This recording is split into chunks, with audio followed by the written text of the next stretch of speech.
একাত্তরে মানবতা বিরোধী অপরাধে আলবদর কমান্ডার জামায়াত নেতা মুজাহিদের আপিলে ফাঁসির আদেশ বহাল, রাষ্ট্রপক্ষের সন্তোষ, রিভিউ চাইবে আসামি পক্ষ। ট্রাইব্যুনাল ওনাকে মৃত্যুদণ্ড প্রদান করেছে এবং আজকে আপিল বিভাগও সেই দণ্ড বহাল রেখেছে। যারা আমাদের বাঙালি জাতীয়তাবাদকে সমুন্নত রাখার স্বপ্ন দেখেন তারা সবাই খুশি হবে। আমরা রায়ের পূর্ণাঙ্গ কপি পেয়ে রিভিউ ফাইল করব। আমি বিশ্বাস করি আপিল বিভাগ তখন এটা বিবেচনা করবে। আপিল নিষ্পত্তির অপেক্ষায় নিজামী, সালাউদ্দিন কাদের সহ আরো 7 মানবতা বিরোধীর মামলার বিচারের রায়। দেখছিলেন প্রধান শিরোনাম। রাত 11টার সময়ের সঙ্গে আছি আমি সাইফুল রুদ্র এবং আমি সজল মিত্র রিচার্ড। এবার অন্যান্য শীর্ষ সংবাদ। বাংলাদেশে সুষ্ঠু গণতান্ত্রিক পরিবেশ বিরাজ করছে, এগিয়ে যাচ্ছে উন্নতির দিকে। ব্রিটিশ পার্লামেন্টে সংবর্ধনায় প্রধানমন্ত্রী শেখ হাসিনা।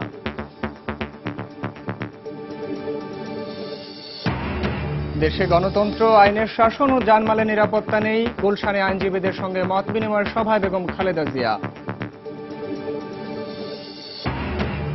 রাজধানী ইস্কাটনে জোড়া খুনের ঘটনায় এমপি পুত্র রনির জামিন আবেদন নামঞ্জুর, অসুস্থতার কারণ দেখিয়ে শুনানিতে অনুপস্থিত। সরকার ও আইওএমের উদ্যোগে দেশে ফিরিয়ে আনা হলেও পাচার হয়ে যাওয়া আরো 47 বাংলাদেশিকে। আরো 37 জনের পরিচয় শনাক্ত, প্রক্রিয়া চলছে ফিরিয়ে আনার। এবং বিদ্যুৎ পরিস্থিতি ভালো থাকায় এবার পহেলা রমজান থেকেই বিপণী বিতানগুলো রাত 10টা পর্যন্ত খোলা রাখার সিদ্ধান্ত।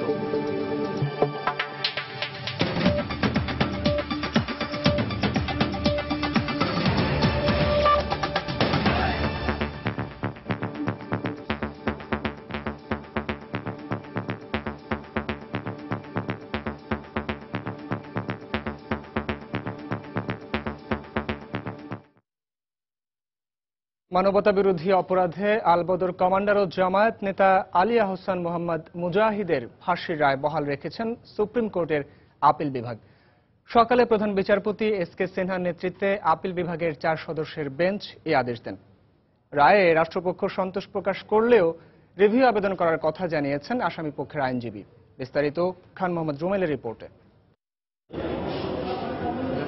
৭১-এর মহান মুক্তিযুদ্ধের সময় বুদ্ধিজীবী হত্যা সহ মানবতা বিরোধী অপরাধের দায়ে আলবদর বাহিনীর কমান্ডার ও জামায়াতের সহকারী সেক্রেটারি জেনারেল আলী আহসান মোহাম্মদ মুজাহিদকে 2013 সালের 17 জুলাই ফাঁসির আদেশ দেন ট্রাইব্যুনাল। একই বছরের 11 আগস্ট এ রায়ের বিরুদ্ধে আপিল করেন মুজাহিদ। আপিলে উভয় পক্ষের যুক্তিতর্ক উপস্থাপন শেষে 16 জুন রায়ের দিন ধার্য করেন আদালত। আপিল বিভাগের পূর্ণাঙ্গ বেঞ্চে প্রধান বিচারপতির সঙ্গে ছিলেন বিচারপতি নাজমুন আরা সুলতানা, বিচারপতি সৈয়দ মাহমুদ হোসেন ও বিচারপতি হাসান ফয়েজ সিদ্দিকী। মোট 9 কার্যদিবস শুনানি শেষে মঙ্গলবার উভয় পক্ষের আইনজীবীর উপস্থিতিতে রায় ঘোষণা করেন আদালত। রায়ে আলবদর কমান্ডারের সর্বোচ্চ সাজা বহাল থাকায় সন্তোষ প্রকাশ করেন রাষ্ট্রপক্ষের আইনজীবী। এই বুদ্ধিজীবী হত্যা অভিযোগটি ছিল তার বিরুদ্ধে সবচেয়ে বড় অভিযোগ। এই অভিযোগে ট্রাইব্যুনাল ওনাকে মৃত্যুদণ্ড প্রদান করেছে এবং আজকে আপিল বিভাগও সেই দণ্ড বহাল রেখেছে। আজকে এই বুদ্ধিজীবীদের ব্যাপারে যেই রায় আমরা পেলাম, যারা আমাদের বাঙালি জাতীয়তাবাদকে সমুন্নত রাখার স্বপ্ন দেখেন তারা সবাই খুশি হবে। আলবদর কমান্ডার হিসেবে তার যে ভূমিকা, যে জঘন্য নৃশংস ভূমিকা তিনি পালন করেছেন, আমরা ট্রাইব্যুনালে তাকে যেভাবে প্রমাণ করতে পেরেছি, আজকে উচ্চ আদালতের রায়ের মাধ্যমেও কিন্তু সেটি সুপ্রতিষ্ঠিত থেকে গেল। এদিকে আসামি পক্ষের আইনজীবী জানান, রায়ের পূর্ণাঙ্গ কপি হাতে পাওয়ার পর রিভিউ পিটিশন করবেন তারা। ঢালাও অভিযোগে বুদ্ধিজীবী হত্যার মামলা তাকে ফাঁসি দেওয়া হয়েছে। এটা আমরা রায়ের পূর্ণাঙ্গ কপি পেয়ে রিভিউ ফাইল করব। আমি বিশ্বাস করি আপিল বিভাগ তখন এটা বিবেচনা করবে এবং এই ব্যাপারে সঠিক সিদ্ধান্ত আসবে। ৭১-এর মহান মুক্তিযুদ্ধের সময় জামায়াত ইসলামের তৎকালীন ছাত্র সংগঠন ইসলামী ছাত্র সংঘের ঢাকা জেলার সভাপতি আলী আহসান মোহাম্মদ মুজাহিদ আলবদর বাহিনীর কমান্ডার হিসেবেও কাজ করেন। পরে জামায়াতের সেক্রেটারি জেনারেলের দায়িত্ব পাওয়া মুজাহিদ ধর্মীয় অনুভূতিতে আঘাত দেওয়ার মামলায় গ্রেপ্তার হন 2010 সালে। পরে তাকে মানবতা বিরোধী অপরাধে গ্রেপ্তার দেখিয়ে বিচার কাজ শেষ করা হয়। আলবদর কমান্ডার আলী আহসান মোহাম্মদ মুজাহিদের এই রায়টির মধ্য দিয়ে মানবতা বিরোধী অপরাধের 4টি মামলার চূড়ান্ত নিষ্পত্তি হল, যাতে 3 জনকে দেওয়া হয়েছে সর্বোচ্চ শাস্তি মৃত্যুদণ্ড আর 1 জনের ভাগ্যে জুটেছে আমৃত্যু কারাদণ্ড। এখন সব প্রক্রিয়া শেষে অন্যান্য রায়ের মতো এই রায়টিও দ্রুত কার্যকর করা হবে, এমনটি প্রত্যাশা শহীদ পরিবারের সদস্য এবং মুক্তিযুদ্ধের সপক্ষের শক্তির। খান মোহাম্মদ রুমেল, সময় সংবাদ, ঢাকা। আন্তর্জাতিক অপরাধ ট্রাইব্যুনালে রায়ের বিরুদ্ধে খালাস চেয়ে করা আপিলের নিষ্পত্তির অপেক্ষায় রয়েছে জামায়াতের আমির মতিউর রহমান নিজামী, বিএনপি নেতা সালাউদ্দিন কাদের চৌধুরী সহ আরো 7 মানবতা বিরোধীর মামলার বিচারের রায়। তবে বিএনপি নেতা সালাউদ্দিন কাদের চৌধুরীর শুনানি আপিল বিভাগের নিয়মিত কার্যতালিকায় রয়েছে, আর জামায়াত নেতা মীর কাশেম আলীর আপিলের সার সংক্ষেপের জন্য দিন ধার্য রয়েছে। নিষ্পত্তির অপেক্ষায় থাকা মামলাগুলোর বিস্তারিত থাকছে আফজাল হোসেনের রিপোর্টে। আন্তর্জাতিক অপরাধ ট্রাইব্যুনালের রায়ের বিরুদ্ধে জামায়াত নেতা মুজাহিদ, কামারুজ্জামান, কাদের মোল্লা, সাইদি ও বিএনপি নেতা সালাউদ্দিন কাদের চৌধুরী সহ 13 জন খালাস চেয়ে আপিল করেন। এদের মধ্যে আইনি প্রক্রিয়া শেষে কামারুজ্জামান, কাদের মোল্লার ফাঁসি কার্যকর করা হয়। সাইদির মৃত্যুদণ্ডের সাজা কমিয়ে আমৃত্যু কারাদণ্ডের রায় দেন আপিল বিভাগ। মঙ্গলবার আলবদর কমান্ডার মুজাহিদের মৃত্যুদণ্ডের সাজা বহাল রাখার মধ্য দিয়ে চতুর্থ কোনো মামলার আপিল নিষ্পত্তি হলো। তবে আপিল শুনানির আগে জামায়াতের আমির গোলাম আজম ও বিএনপি নেতা আব্দুল আলী মারা গেলে তাদের আপিল অকার্যকর ঘোষণা করেন আপিল বিভাগ। এদিকে মুজাহিদের আপিলের রায়ের পর মঙ্গলবারই বিএনপি নেতা সালাউদ্দিন কাদের চৌধুরীর আপিল শুনানি শুরু হয়েছে। তবে আপিল শুনানির জন্য অপেক্ষায় রয়েছেন জামায়াতের আমির মতিউর রহমান নিজামী, মীর কাশেম আলী, আব্দুস সুবহান, আজহারুল ইসলাম ও জাতীয় পার্টি নেতা সৈয়দ মোহাম্মদ কায়সার এবং সাবেক আওয়ামী লীগ নেতা মোবারক হোসেনের মামলাটি। ট্রাইব্যুনালের তদন্ত সংস্থার সমন্বয়ক মনে করেন তাদের তদন্ত কার্যে সঠিকভাবে হয়েছে তা উচ্চ আদালতের এসব রায় প্রমাণ করে। আমাদের এই পর্যন্ত যেগুলো মামলা আমরা করেছি সবগুলোতে আমরা ভালোভাবে তদন্ত করেছি এবং সবগুলোতে আমরা সফলতা পেয়েছি। আজকে যে মামলাটি আমরা রায় পেলাম, এটা তো অলরেডি বিচারিক আদালত একটা রায় পেয়ে এসছে, সেখানে আমাদের তদন্ত সঠিকভাবে ছিল, এটা প্রমাণ হয়েছে। আন্তর্জাতিক অপরাধ ট্রাইব্যুনালের রায়ের বিরুদ্ধে যে 13 জন মানবতা বিরোধী উচ্চ আদালতে খালাস চেয়ে আপিল করেছিলেন, জামায়াত নেতা আলী হাসান মোহাম্মদ মুজাহিদের আপিল নিষ্পত্তির মধ্য দিয়ে চতুর্থ কোনো মামলার আপিল নিষ্পত্তি হলো। আর মঙ্গলবার থেকে বিএনপি নেতা সালাউদ্দিন কাদের চৌধুরীর আপিল শুনানি শুরু হয়েছে। আর আপিল শুনানির জন্য অপেক্ষা করছেন জামায়াতের আমির মতিউর রহমান নিজামী, মীর কাশেম আলী, জাতীয় পার্টির নেতা সৈয়দ মোহাম্মদ কায়সার সহ আরো 6 জন মানবতা বিরোধী। রাষ্ট্রপক্ষের প্রত্যাশা অচিরেই এসব মামলার আপিল নিষ্পত্তির মধ্য দিয়ে ফাঁসির রায় কার্যকর করার। আফজাল হোসেন, সময় সংবাদ, ঢাকা। মুজাহিদের ফাঁসির রায় বহাল রাখার তাৎক্ষণিক প্রতিক্রিয়ায় আওয়ামী লীগের যুগ্ম সাধারণ সম্পাদক মাহবুবুল আলম হানিফ বলেছেন, বাঙালি জাতি তার দীর্ঘদিনের প্রত্যাশিত রায় পেয়েছে। এ রায় দ্রুত কার্যকর হবে বলেও আশা করে জনগণ। কারওয়ান বাজারে নিজ কার্যালয়ে তিনি এই প্রতিক্রিয়া জানান। বাংলাদেশ আওয়ামী লীগ মনে করে যে এই রায় জাতির প্রত্যাশিত রায়। এই রায় গোটা জাতি সন্তুষ্ট, গোটা জাতি অধীর অপেক্ষায় আছে। এই রায় দ্রুত কার্যকরের মধ্য দিয়ে এই নরঘাতকদের সর্বোচ্চ শাস্তি কার্যকর করার মধ্য দিয়ে বাঙালি জাতিকে এই শহীদদের আত্মার অভিশাপ থেকে মুক্ত করা, পর্যায়ক্রমে সকল যুদ্ধাপরাধীর বিচার এবং সেই বিচারের রায় কার্যকর করার মধ্য দিয়ে এই জাতিকে অভিশাপ মুক্ত করব এবং দেশকে এগিয়ে নিয়ে যাব। এদিকে বুধবার ভোর 6টা থেকে বৃহস্পতিবার ভোর 6টা পর্যন্ত সারা দেশে হরতাল ডেকেছে জামায়াতে ইসলামী। অন্যদিকে হরতালে ঢাকা ও আশপাশের এলাকায় বাস ও মিনিবাস চলাচল স্বাভাবিক থাকবে বলে জানিয়েছে ঢাকা সড়ক পরিবহন মালিক সমিতি। বর্তমানে বাংলাদেশের সুষ্ঠু গণতান্ত্রিক পরিবেশ বিরাজ করছে বলে মন্তব্য করেছেন প্রধানমন্ত্রী শেখ হাসিনা। সোমবার ব্রিটিশ পার্লামেন্টে আয়োজিত এক সংবর্ধনা অনুষ্ঠানে বক্তব্য রাখেন তিনি। প্রধানমন্ত্রী পার্লামেন্টের সিপিএ কক্ষে প্রবেশ করলে ব্রিটিশ স্পিকার জন বার্কো এবং সংসদ সদস্য কেথ ভাজ তাকে স্বাগত জানান। এ সময় প্রধানমন্ত্রীর তথ্য প্রযুক্তি বিষয়ক উপদেষ্টা সজীব ওয়াজেদ জয় ছাড়াও ব্রিটিশ পার্লামেন্টে নবনির্বাচিত এমপি টিউলিপ সিদ্দিক বক্তব্য রাখেন। প্রধানমন্ত্রী তার বক্তব্যে বলেন, বাংলাদেশ থেকে দারিদ্র্য দূর করাই বর্তমান সরকারের মূল লক্ষ্য। উন্নয়নের দিকে দেশ এগিয়ে যাচ্ছে বলে মন্তব্য করেন তিনি। সাম্প্রদায়িক সম্প্রীতির কথা বলতে গিয়ে প্রধানমন্ত্রী আরো বলেন, দেশে সব ধর্মের অনুসারীদের যার যার ধর্ম পালনের স্বাধীনতা রয়েছে। এ সময় আরো উপস্থিত ছিলেন রুশনারা আলী, যুক্তরাজ্যে নিযুক্ত বাংলাদেশের high commissioner M A Hannan, Redwan Mujib Siddique, British Bangladeshi ব্যবসায়ী আমিন আলী সহ প্রধানমন্ত্রীর কার্যালয়ের কর্মকর্তারা।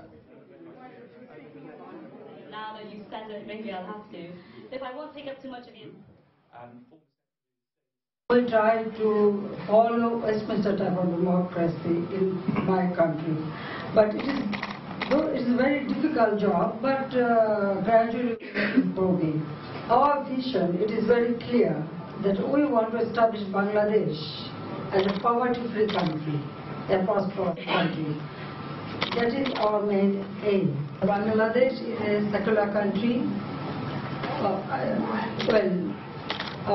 In our country, people from every religion, they can live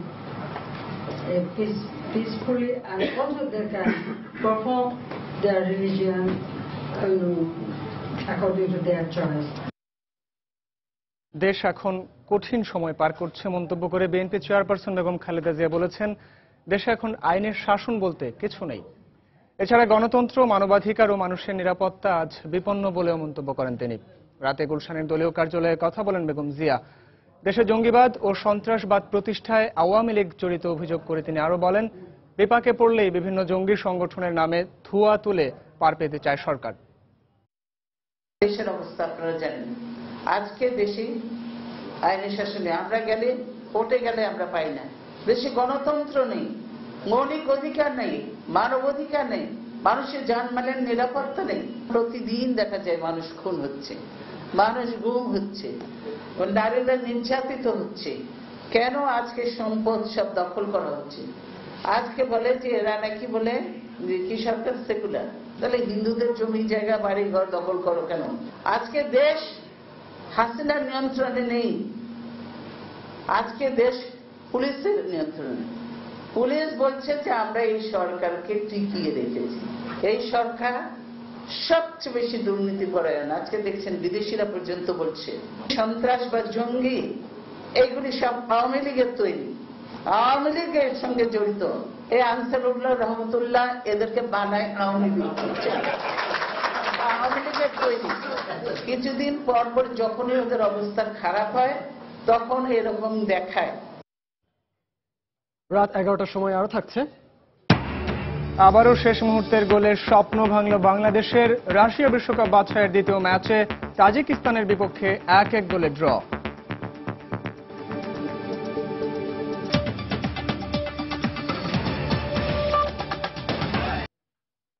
রাজধানী ইস্কাটনে জোড়া খুনের ঘটনায় অভিযুক্ত এমপি পুত্র বখতিয়ার আলম রনির জামিন নামঞ্জুর করেছেন আদালত।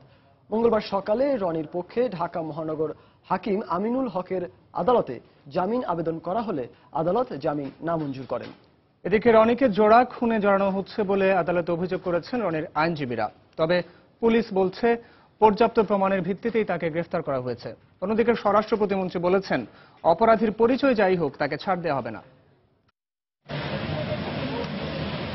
বখতিয়ার আলম রনি অসুস্থ এমন দাবি করে তার অনুপস্থিতিতেই শুনানি করেন আইনজীবীরা।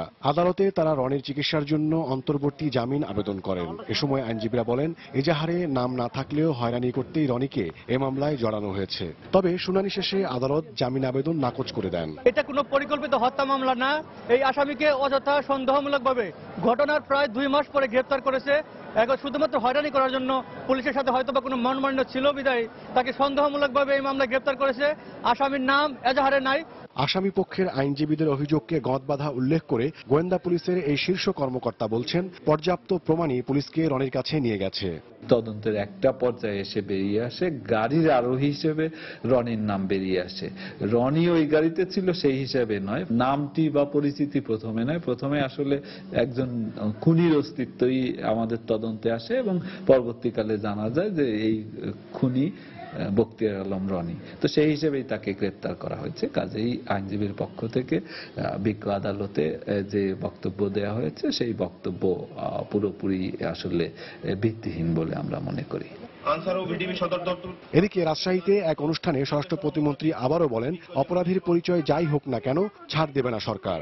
এখানে কে এমপি পুত্র, কে মন্ত্রী পুত্র, কে বিশাল বিত্তশালী লোকের পুত্র, ইনফ্লুয়েন্সিয়াল লোকের পুত্র, সেগুলি দেখা হচ্ছে না। আইনে যেটা আছে সেইভাবেই তার বিচার হবে এবং তার যে সমস্ত দুষ্কর্ম প্রমাণিত হয়েছে বলে পুলিশ বলছেন, চার্জশিট হলে তার বিচার শুরু হবে। গত 13 এপ্রিল গভীর রাতে ইস্কাটন এলাকায় সংসদ সদস্য পিনু খানের ছেলে রনি নেশাগ্রস্ত অবস্থায় গাড়ি থেকে গুলি ছুড়লে এক অটোরিকশা ও এক রিকশা চালক নিহত হন। গাড়ি চালকের স্বীকারোক্তিমূলক জবানবন্দির ভিত্তিতে 31 মে রনিকে গ্রেপ্তার করে পুলিশ। ওমর ফারুক, সময় সংবাদ, ঢাকা। বিদ্যুৎ পরিস্থিতি ভালো থাকায় এবার পহেলা রমজান থেকে বিপণী বিতানগুলো রাত 10টা পর্যন্ত খোলা রাখা যাবে বলে জানিয়েছেন বিদ্যুৎ প্রতিমন্ত্রী নসরুল হামিদ। সকালে বিদ্যুৎ ভবনে বাংলাদেশ দোকান মালিক সমিতির সাথে যৌথ সভা শেষে তিনি এমন সিদ্ধান্তের কথা জানান। রমজান ও ঈদ উপলক্ষে নিরবচ্ছিন্ন বিদ্যুৎ সরবরাহের বিভিন্ন দিক নিয়ে দোকান মালিক সমিতির সাথে বৈঠকে বসে বিদ্যুৎ বিভাগ। বৈঠকে রমজানে বিদ্যুতের সরবরাহ ঠিক রাখতে বিদ্যুৎ বিভাগের নির্দেশনাবলী জানানো হয় দোকান মালিক সমিতির নেতাদের। এ সময় বিগত দিনের জ্বালাও পোড়ায়ের ক্ষতি পুষিয়ে নিতে ব্যবসায়ী নেতৃবৃন্দ 15 রমজানের পরিবর্তে পহেলা রমজান থেকেই রাত 10টা পর্যন্ত বিপণী বিতানগুলো খোলা রাখার অনুরোধ জানায়। পরে তাদের অনুরোধ বিবেচনায় নিয়ে নতুন সিদ্ধান্তের কথা জানান প্রতিমন্ত্রী। এ সময় ইফতার ও সেহরির সময় ব্যবসায়ীদের বিদ্যুৎ ব্যবহারে সাশ্রয়ী হবার অনুরোধ জানান তিনি।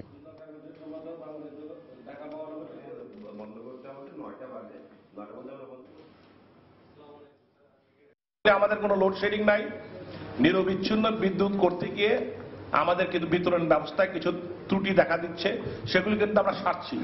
এরকম না আমরা বসে আছি, আমাদের আরেক কিছুটা দিন সময় লাগবে একটা ভালো পরিস্থিতি আসার জন্য। আমরা কোনো সময় নির্ধারণ করতে চাই না, তারা ব্যবসা করবেন তারা করেন, কোনো সমস্যা নাই। ইনশাল্লাহ আমাদের বিদ্যুৎ সাফিসিয়েন্ট আছে, তবে সাশ্রয়ী ভাবে আপনারা ব্যবহার করবেন, এইটি আপনাদের কাছে। আমি তো আশা করব যদি ব্যবসা ভালো থাকে তারা 10টা পর্যন্ত ব্যবসা করবে, 11টা পর্যন্ত ব্যবসা করবে।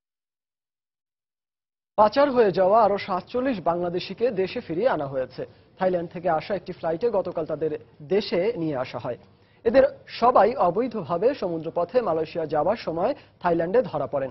পরে বাংলাদেশ সরকার ও IOM এর উদ্যোগে তাদের দেশে ফিরিয়ে আনা হলো। বিমানবন্দরে তারা জানান দেশে কাজ না থাকায় ঝুঁকি নিয়ে বিদেশে পাড়ি জমিয়েছিলেন তারা।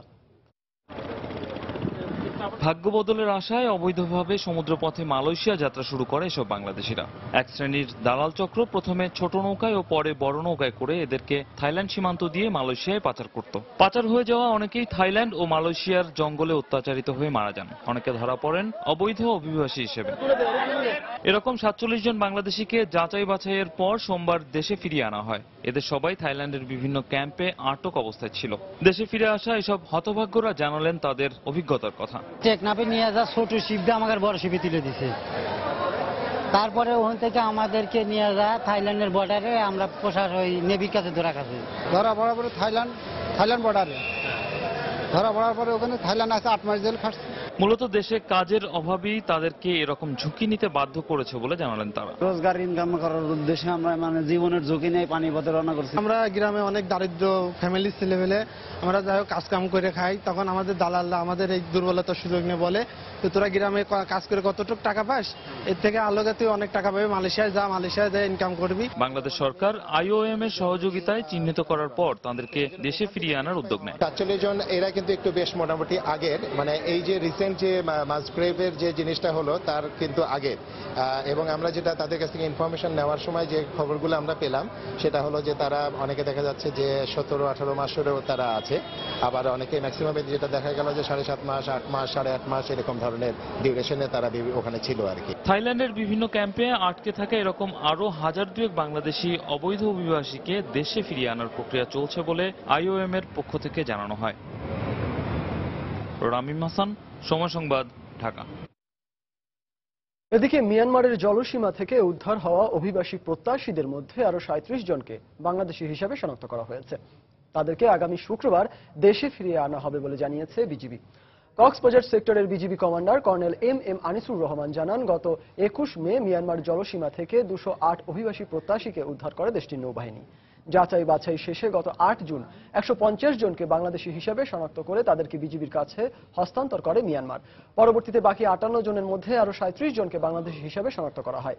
দুদেশের সীমান্তরক্ষী বাহিনীর মধ্যে পতাকা বৈঠকের মাধ্যমে তাদেরকে বান্দরবানের ঘুমধুম সীমান্ত দিয়ে ফেরত আনা হবে বলে জানিয়েছে বিজিবি। ক্রোয়েশিয়া, ঘানা, মাল্টা ও উগান্ডার বাংলাদেশের নবনিযুক্ত রাষ্ট্রদূতরা রাষ্ট্রপতি মোহাম্মদ আব্দুল হামিদের সঙ্গে সাক্ষাৎ করেছেন। বিকেলে বঙ্গভবনে তারা এই সাক্ষাতে মিলিত হন। এ সময় নবনিযুক্ত ক্রোয়েশিয়ার রাষ্ট্রদূত আমির মোহারেমি, ঘানার রাষ্ট্রদূত স্যামুয়েল প্যানিয়েনিয়েলি, মাল্টার রাষ্ট্রদূত জন জোসেফ অ্যাকুইলিনে এবং উগান্ডার রাষ্ট্রদূত মিস এলিজাবেথ পল নেপিও রাষ্ট্রপতির কাছে তাদের পরিচয়পত্র পেশ করেন।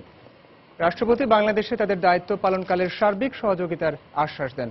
বাংলাদেশের সঙ্গে সংশ্লিষ্ট দেশগুলোর দ্বিপাক্ষিক ও বাণিজ্যিক সম্পর্ক উন্নয়নে নবনিযুক্ত রাষ্ট্রদূতরা সচেষ্ট থাকবেন বলে আশা প্রকাশ করেন রাষ্ট্রপতি মোহাম্মদ আব্দুল হামিদ।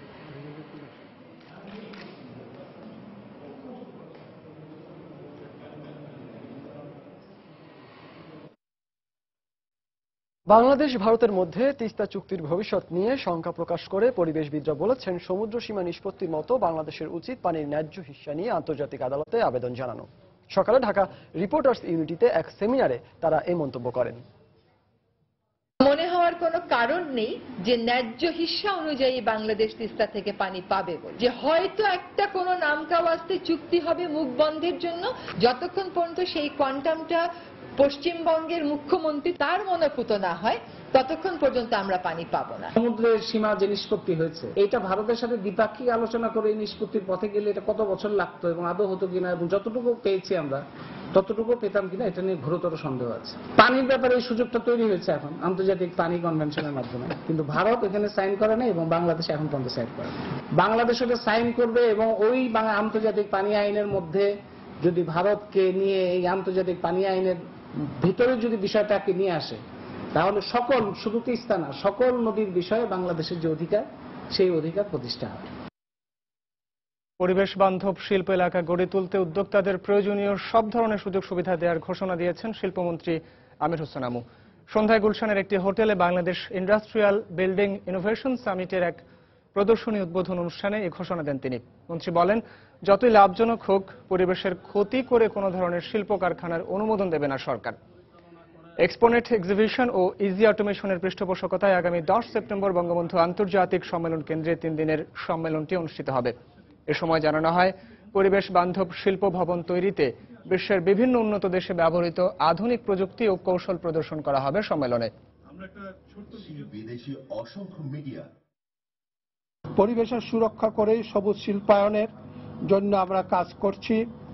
আমরা বরাবরই জিরো পলিউশন ও জিরো অ্যাক্সিডেন্ট নীতির ভিত্তিতে শিল্প গড়ে তুলতে বদ্ধপরিকর। এজন্য আমরা সবুজ প্রযুক্তি ব্যবহারকারী শিল্প উদ্যোক্তাদের কর রেয়াত সহ বিভিন্ন রকম প্রণোদনার ব্যবস্থা করেছি। বর্তমানে যা জাতীয় শিল্পনীতি 2000 প্রণয়ন করা হচ্ছে, তাতেও সবুজ শিল্পায়নের উপর বিশেষ গুরুত্ব দেওয়া হচ্ছে। বাংলাদেশ সফরে ভারতের প্রধানমন্ত্রী নরেন্দ্র মোদীর সঙ্গে বেগম জিয়ার যেন সাক্ষাৎ না হয়, সেজন্য পররাষ্ট্রমন্ত্রী ষড়যন্ত্র করেছেন। সম্প্রতি ভারতের একটি পত্রিকায় বিএনপি চেয়ারপারসন বেগম খালেদা জিয়ার দেয়া এমন বক্তব্য প্রত্যাখ্যান করেছেন পররাষ্ট্রমন্ত্রী আবুল হাসান মাহমুদ আলী। 10ম জাতীয় সংসদের বাজেট অধিবেশনে তিনি এ মন্তব্য করেন। ভারতের নয়াদিল্লি থেকে প্রকাশিত সানডে গার্ডিয়ান পত্রিকায় বিএনপি জামাত জোটনেত্রী বেগম খালেদা জিয়ার একটি সাক্ষাৎকার প্রকাশিত হয়েছে। এই সাক্ষাৎকারে তিনি আমার নামে অভিযোগ করেছেন যে আমি নাকি ভারতের মাননীয় প্রধানমন্ত্রী শ্রী নরেন্দ্র মোদীর বাংলাদেশ সফরের সময় তার সঙ্গে বেগম জিয়ার সঙ্গে বৈঠকের সম্ভাবনা নাকচ করে দিয়েছিলাম। আমি বেগম জিয়ার এই দায়িত্বজ্ঞানহীন অভিযোগের নিন্দা জানাই।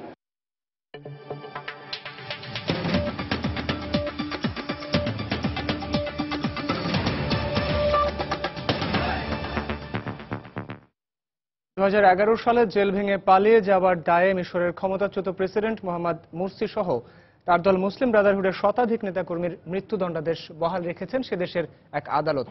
তাদের মধ্যে গ্রেফতার থাকা মুসলিম ব্রাদারহুডের সর্বোচ্চ নেতা মোহাম্মদ বদিও রয়েছেন।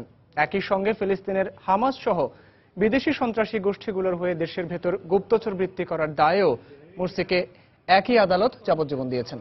এর আগে জেল ভেঙে পালিয়ে যাওয়ার দায়ে গত মাসে মুরসি সহ শতাধিক মুসলিম ব্রাদারহুড নেতাকর্মীর মৃত্যুদণ্ড দেন এক আদালত। তবে আদালতের রায়ের বিরুদ্ধে আপিল করার সুযোগ রয়েছে মুসলিম ব্রাদারহুডের নেতাকর্মীদের। দলটির নেতাকর্মীরা আদালতের রায়কে প্রহসন হিসেবে উল্লেখ করেছে।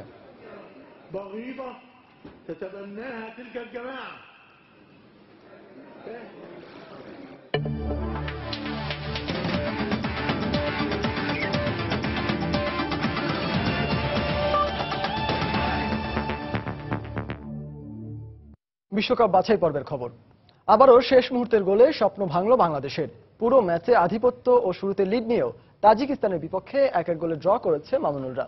বাংলাদেশের পক্ষে গোলটি করেন স্ট্রাইকার জাহিদ হাসান এমিলি। বঙ্গবন্ধু স্টেডিয়ামে বাংলাদেশের চেয়ে র্যাঙ্কিং এর ওপরের দল তাজিকিস্তানের বিপক্ষে খেলার শুরু থেকেই আক্রমণাত্মক খেলতে থাকে বাংলাদেশ। এতে গোলের বেশ কয়েকটি সুযোগও তৈরি করে মামুনুলরা, কিন্তু স্ট্রাইকারদের ব্যর্থতায় গোল বঞ্চিত থাকতে হয় স্বাগতিকদের। এতে প্রথমার্ধ থাকে গোলশূন্য। তবে দ্বিতীয়ার্ধে বদলে যায় ম্যাচের চিত্র। 49 মিনিটে মামুনুলের ফ্রি কিক থেকে হেমন্তের দুর্দান্ত হেডের বল পা ছুঁয়ে বাংলাদেশকে লিড এনে দেন এমিলি। এরপর পুরো ম্যাচে বেশ আধিপত্য দেখিয়েছে বাংলাদেশ, কিন্তু খেলার শেষ দিকে অতি রক্ষণাত্মক কৌশলে খেলা বাংলাদেশ দল ডি বক্সের 20 গজের মধ্যে ফ্রি কিক দেয় তাজিকিস্তানকে। ফলে 87 মিনিটে ফাতুল্য অসাধারণ গোল করে খেলায় সমতা নিয়ে আসেন। সেই সঙ্গে আবারও তীরে এসে তড়ি ডোবানোর কষ্ট নিয়ে মাঠ ছাড়ে মামুনুলরা।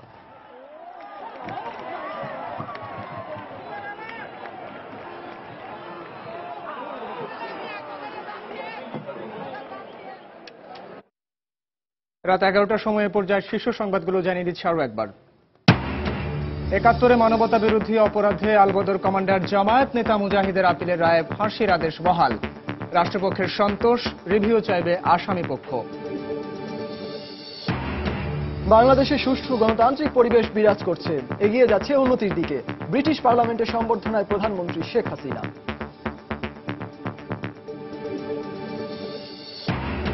দেশে গণতন্ত্র, আইনের শাসন ও জানমালের নিরাপত্তা নেই।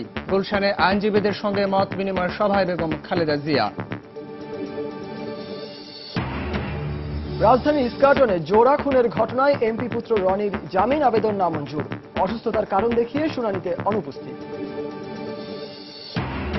এবং সরকার ও আইওএম এর উদ্যোগে দেশে ফিরিয়ে আনা হলো পাচার হয়ে যাওয়া আরো ৪৭ বাংলাদেশিকে। আরো ৩৭ জনের পরিচয় শনাক্ত, প্রক্রিয়া চলছে ফিরিয়ে আনার। দর্শক, এই ছিল রাত 11টার সময়। যে কোনো খবর পেতে ভিজিট করুন সময় নিউজ.tv। সঙ্গে থাকুন সময়।